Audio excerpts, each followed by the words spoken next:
All right, pre-calc. We're moving into section 5.2, one-to-one functions and inverse functions. All right, so make sure that you guys take some good notes here. I have notes available on Classroom as well, but just jot down some examples and make sure this is making sense to you. So here we go, guys. One-to-one functions. Here's some objectives we're going to hit. I'm not going to go over these right now, but yes, we're going to get into some inverse functions and how to graph those things and that type of thing. So objective 1, determine whether a function is one-to-one. Okay, so what is a one-to-one function? A one-to-one function means that if any two different inputs in the domain, if there are any two different inputs in the domain that correspond to two different outputs in the range, we have a one-to-one function. If we have two inputs that go to the same output, then that is not a one-to-one function.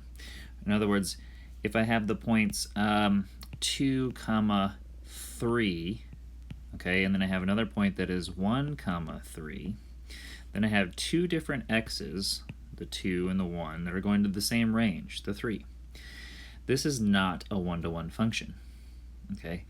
And how I could see that, if you wanted to visualize what a one-to-one function is, we talk a lot about the vertical line test in previous maths, but we don't talk a lot about horizontal line tests, and that's what we could use here.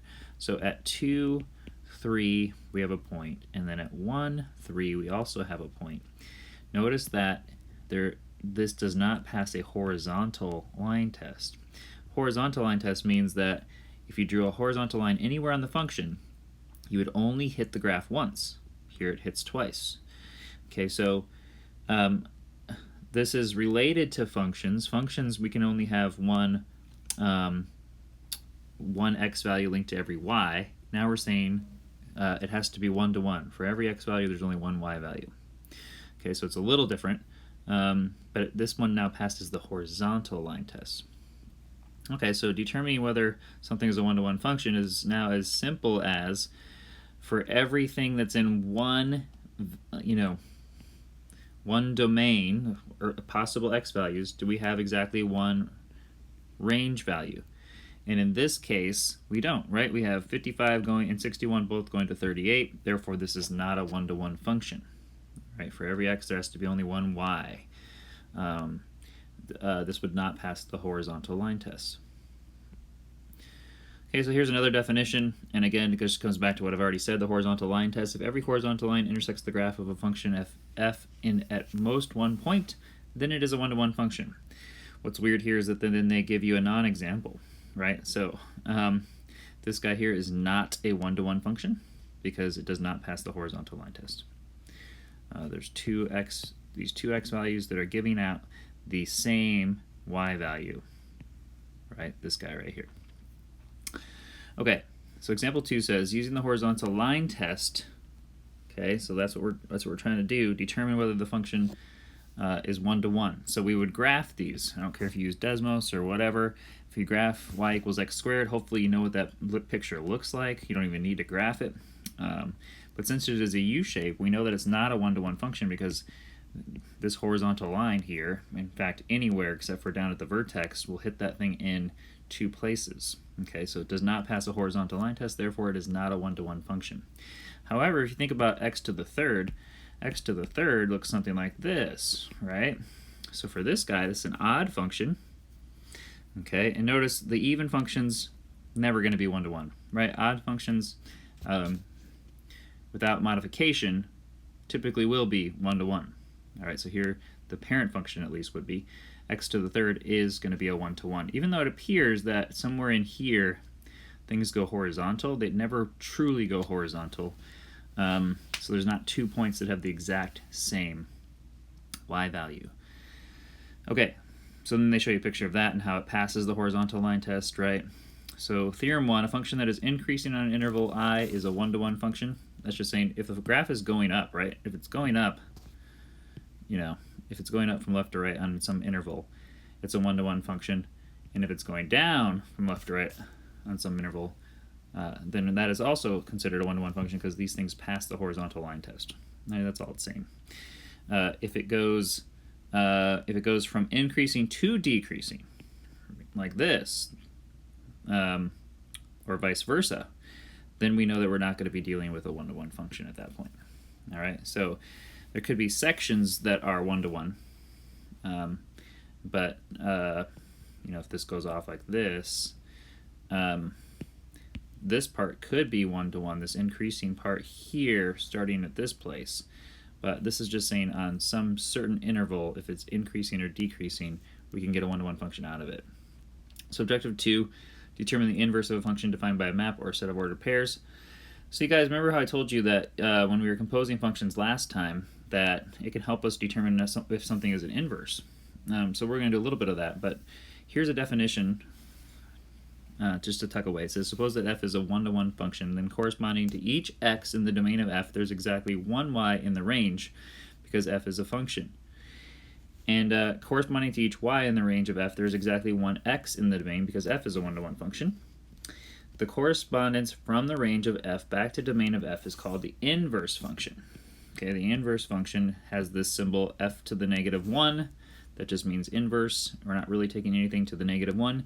And it's used to denote the inverse function. Now, I don't know if you guys remember, but in Algebra 2, I taught you that, so I'm gonna jump ahead here, and we're going to get to this in a minute, but I taught you that if you wanted to find the inverse of something, let's say we have something simple like y equals 3x plus 1. If I want the inverse of this, what I would do is I would swap my x for my y. That's what an inverse does, swaps x for y. So this would become x equals 3y plus 1, and then what we did is we solved for y, right? So then this would be x minus 1 over 3 equals y. This would be the inverse, okay? And then y we typically would change to f of negative 1 of x. Okay, that's the inverse function notation. But all I did was I swapped x for y and then solve for y. All right, so that's how you easily find an inverse. Well, it's relatively easy. So let's look at, now that you kind of know that, it'll kind of help you through this next few examples here. So example 3 says, find the inverse of a function defined by a map. Oh, okay, well, this was pretty simple. If a function is just simply swapping x for y, this guy here, the state is x, the population is y. Okay, so the inverse of this function would just be the exact opposite, where this guy, the x becomes the y becomes x, and the x becomes y, right? So the whole chart just swaps. That's all you do with a point. Points are very simple for inverses. If I have the point negative 1 comma 2, the inverse of that point would be then 2 comma negative 1. It's just a swapping of x and y. Okay, the big idea that you should have in your notes is inverses are basically swapping the x-axis for the y-axis. Swap x values for y values. All right, that's all we're doing. Okay, so then it runs through the solution here. Okay, and then they want the domain of the inverse. The domain of the inverse would just be these values, right? Once you swap x for y, it would just be the new x values. And then the range of the function would be the new y values after you swap them. Okay, so example 4 says, finding the inverse of a function defined by a set of ordered pairs. All right, so the inverse of this function, again, like I just stated, was that we would just swap every x and every y. Okay, so the inverse of this function would be negative 15 comma negative 3, negative 10 comma negative 2, kind of tedious, etc. I think you guys get the idea. I'm just swapping x for y on all of them. Okay, so then the domain would just be all the new x values. So it would start with negative 15. Remember your domain here would, for points, they just want the points, right? The possible x points that are given. So it'd be negative 15, negative 10, etc. Right? It would be all the original y values would be your new domain, and all the original x values would be your new range. So the range would begin with negative 3, negative 2, etc. All right, so that's example 4, where you just look at a bunch of points, you're swapping x for y. Pretty simple stuff so far. Okay, so that's what they run you through here. All right, and then this is just a visual that helps you understand what we're doing. But again, if you just have in your mind that inverse functions are swapping x for y, that's essentially all that you need to know. Okay, this is kind of giving you a a definition based on what we did last time with composing functions. So notice here that with an inverse function, you can compose the inverse function with the original function, and you should always get x out. If that happens, you're dealing with an inverse. Okay, and I'll show you what this looks like, but you should also be able to then compose the inverse inside of the original function and also get x. All right, so if that happens, then if you're able to do that, then you know that you're dealing with an inverse. So let's see what that looks like real quick. So for example 5, I'm going to show you 2 ways to do this. It says verify that this is the inverse. Well, the first way that I would typically verify this is I would say, okay, my original function is, I would swap y for g of x, right? So my original function is y equals x to the 5th. Okay, and then my inverse function is the 5th root of x. Right, so what I would do is I would take my original function and then see if I get the inverse out.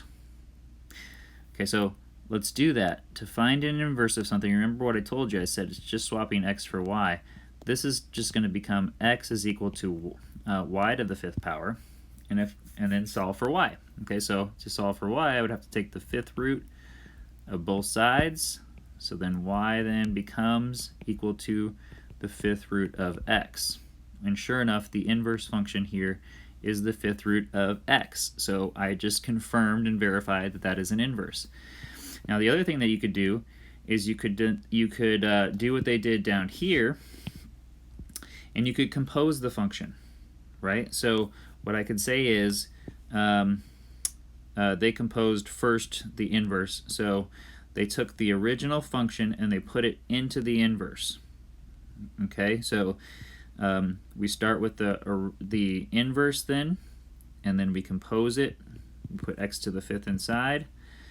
When I do this, the 5th root and the 5th power cancel out, and I'm left with x. Then they did the reverse, where they put the 5th root of x into x to the 5th, right? So they took the 5th root of x, they put it into, they replaced x to the 5th with 5th root of x, and when they did this, you again get x. Okay, so that is the way that you can verify an inverse by composing functions, building on our last lesson. Okay, so we could do the same thing really quick here. Let me erase this. We could do the same thing for part B. Okay, so for part B, again, I could just change this to y, right, and then swap x and y and solve and see if I get this out. Or we can compose functions. So I can take 1/4 and then substituting in for x, put this guy in, right? So 4x minus 7 plus 7, all right, and see if I get an x out.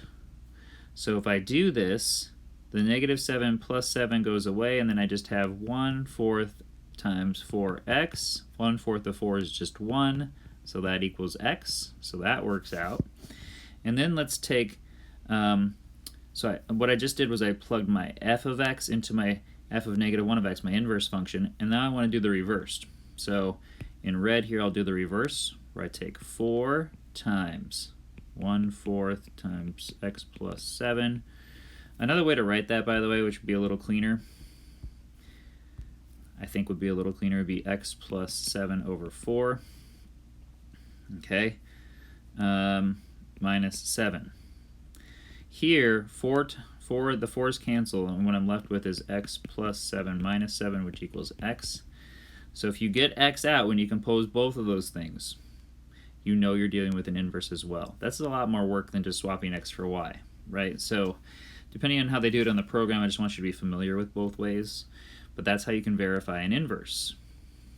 Okay, so that's example 5.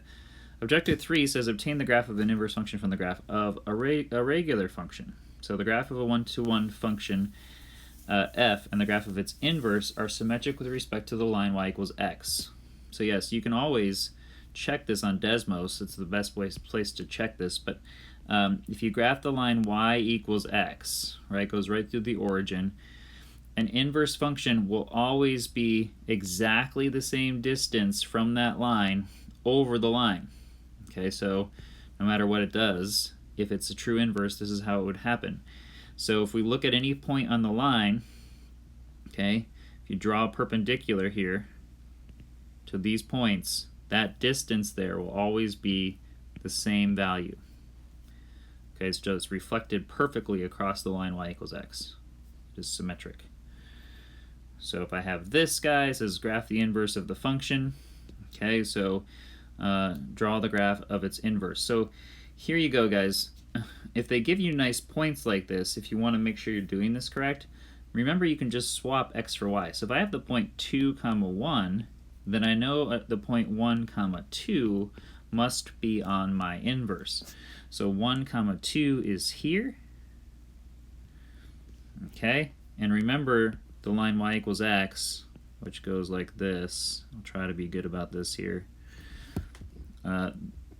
It kind of, you don't have to draw this line in, but it's helpful just to see this. And remember that it's symmetric around that. Okay, so then what are some other points that are given? -1, 0. So let's just write it out. -1, 0 then becomes 0, -1. So 0, -1 is down here.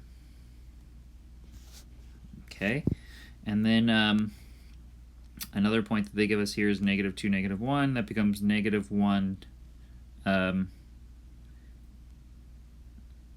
This becomes -1, -2. So -1, -2 is down here.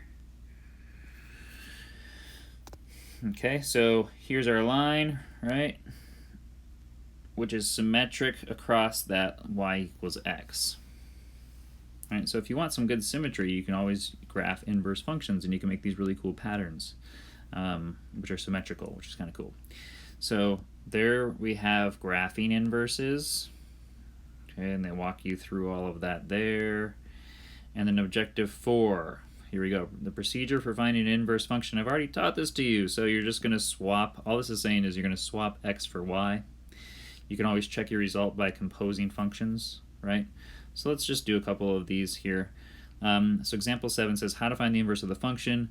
We have essentially y equals 3x minus 5. And then it says to graph both of the functions, which I won't do here on this video, but you can easily do that on Desmos. So we have y equals 3x minus 5. If I'm going to figure this out quickly, what the inverse is, I'm going to swap my x for y. Okay, so this becomes x is equal to 3y minus 5, and then I'm going to solve for y.